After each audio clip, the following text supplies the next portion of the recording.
You are Marcy Griffin, is that correct? Griffin, yes. I don't know what my mama did to you. I really don't. But I wouldn't wish that on nobody. Literally nobody. Griffin, Ryder, and Gibson will spend the rest of their lives in prison with no shot at parole.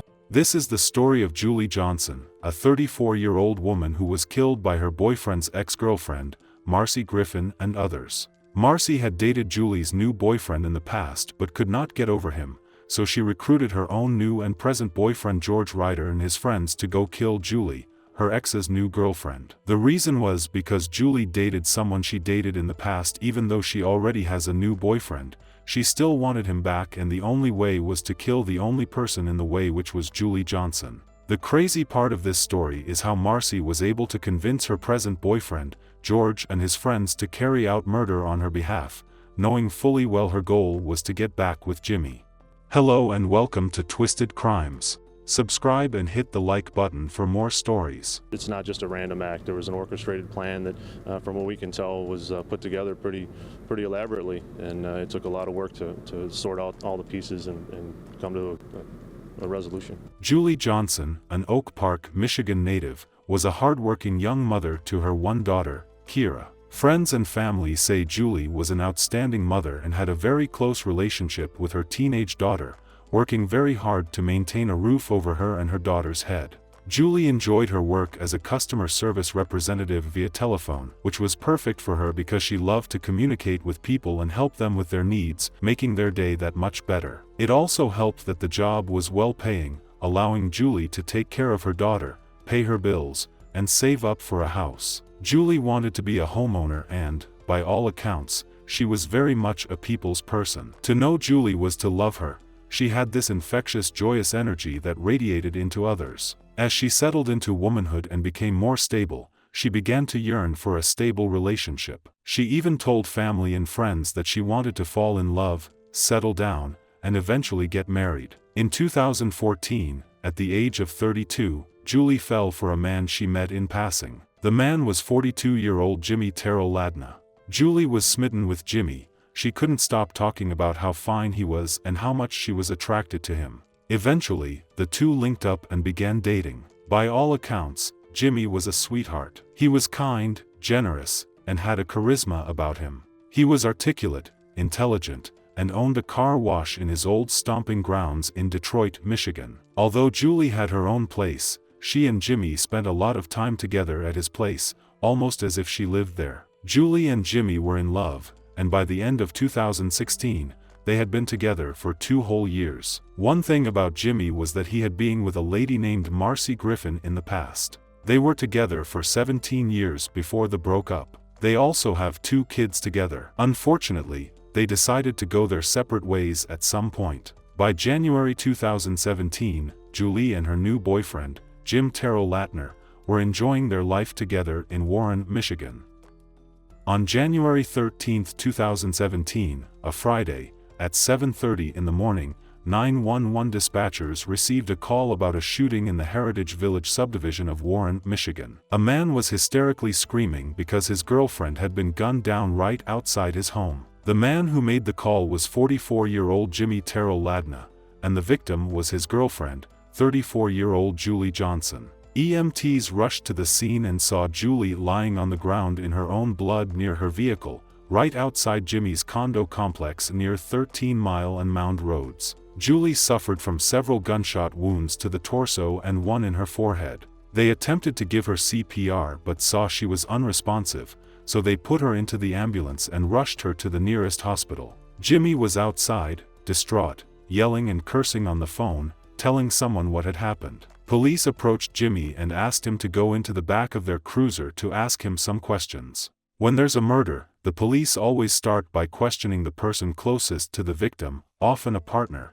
because many domestic fights end tragically. While talking to Jimmy, the police got a call from the hospital with the worst news: Julii had died from her injuries. Breaking this news to Jimmy was incredibly tough. He broke down, showing just how much pain he was in. Even though Jimmy was clearly upset, the police had to keep an open mind. They couldn't rule him out just yet and needed to dig deeper to find the truth. So, they continued their investigation, knowing they had to look at every possible angle to understand what really happened and bring justice for Julii. As part of the investigation, the police searched Jimmy's house and made some startling discoveries. They found burner phones, which are cheap, disposable phones often used to avoid being tracked. They also found a 9mm Ruger gun with the serial number scratched off, making it untraceable. This was already looking bad, but it got worse. When they searched his truck, they found even more. There were 2 more burner phones, $12,000 in cash,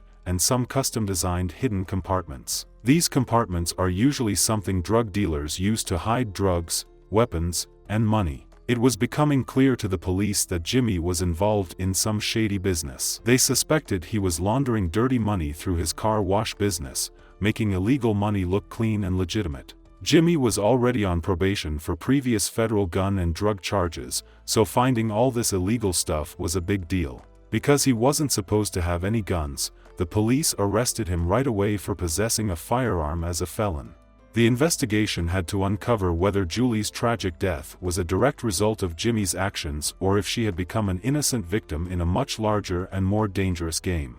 During the investigation, police found out about Jimmy's ex-girlfriend, Marcy Griffin, who was the mother of 2 of his children. Marcy and Jimmy had been together for 17 years but had both moved on to new relationships. Friends of Julii said many women were jealous of Julii because of her beauty and the attention she received from men. However, Marcy especially had it out for Julii. Marcy couldn't stand the idea of Jimmy solidifying his relationship with Julii by marrying her in Vegas. Surveillance footage at Jimmy's car wash showed Marcy confronting Jimmy upon his return from Vegas. Police initially suspected Marcy might have been involved in Julii's murder, but security footage from Marcy's job on the morning of the murder provided her with a solid alibi. Police then turned their attention to a nature trail near the crime scene, where witnesses had seen a man running. Security footage from a nearby LA fitness center showed an SUV parking near the trail at about 7 a.m., with a man in a dark hoodie exiting from the passenger side. The suspect matched the description given by witnesses. DNA on gloves found at the crime scene matched a sample in the database, leading police to 24-year-old Eric Gibson. Eric had no direct connection to Julii but was related to George, a known associate of Jimmy's. Eric had been pulled over a few days before the murder in the same SUV seen on the security footage. This led police to believe that George, wanting to hurt Jimmy, had enlisted Eric to kill Julii. Julii's family was devastated by her loss. Her 17-year-old daughter, Kira, was especially heartbroken, expressing her anger and confusion over why someone would do something so cruel to her mother. I don't know what my mama did to you. I really don't. But I wouldn't wish that on nobody. Literally nobody. The trial revealed a murder-for-hire plot orchestrated by Marcy, with George as the middleman and Eric as the hitman. George was Marcy's new boyfriend. Marcy had somehow recruited George, her new boyfriend, and his friend to kill Julii on her behalf. It was not clear what she promised in return because the obvious reason was to get back with Jimmy when Julii dies. Investigators say this really was a whodunit kind of case, and thanks to good police work, they say they are confident that the killers are behind bars.